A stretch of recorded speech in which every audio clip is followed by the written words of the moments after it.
My name is Goldtooth, and I'm a native of Dakota. I come from the homelands of Minnesota, what they now is so-called Minnesota. I'm part of the Ocheki Shawnee, and I'm also an organizer with the Indigenous Environmental Network. I first and foremost want to say thank you to the inhabitants, the keepers of the land, for allowing me to be here and welcome me here. To our relatives that still maintain this sacred and integral relationship with Mother Earth, the water, the lifeblood of Mother Earth. The fight against Enbridge is no different than the fight that we saw in Standing Rock against Dakota Access Pipeline. It's no different than the fight against the Rover Pipeline down south of here in Michigan. This fight is a part of a greater struggle for Indigenous communities and regular citizens to self-determine what happens to their land, what happens to their air, what happens to their water, what happens to their bodies.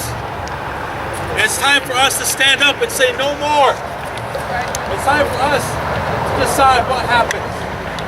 Did Enbridge get your consent to put that pipeline in? Hell no!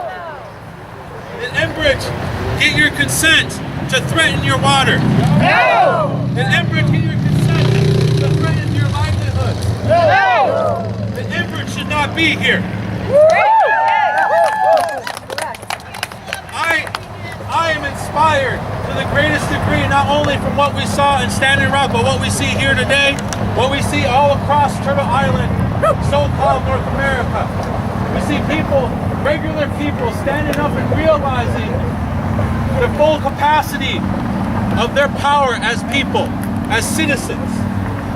I see people realizing their economic clout by divesting their money out of fossil fuels.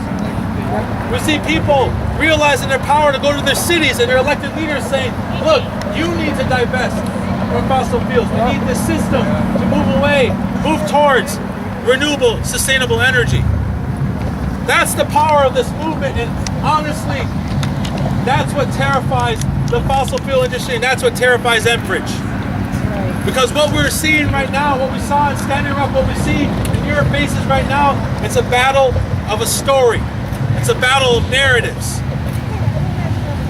What they're spitting to us is the same old story of dependence on oil and gas, a dependency on the rape and plunder of Mother Earth for the benefit of a few. It's a story where we have to sacrifice for the benefit of the profits of some executive board. And what the story we bring today, and the story that you see on that water today, is a story that is far more beautiful than that. This movement is a movement of movements. It's not just pipelines, it's also about housing, it's about food justice, it's about energy independence. It's about us changing the story, bringing these songs, bringing the stories our ancestors gave to us, and not being afraid to do that. So that's what inspires me, and I want to say thank you for this. Thank you for this day, because the story that we're telling collectively is the most beautiful story that could ever be told, and you're a part of that. And the last thing I want to say is something I heard actually on the front lines against Dakota Access Pipeline, and my sister Candy Mossett, who is from the 3 affiliated tribes at the heart of the Bakken oil field, where she said, we are our ancestors' wildest dreams. That's right. So let's realize that dream, relatives. Thank you.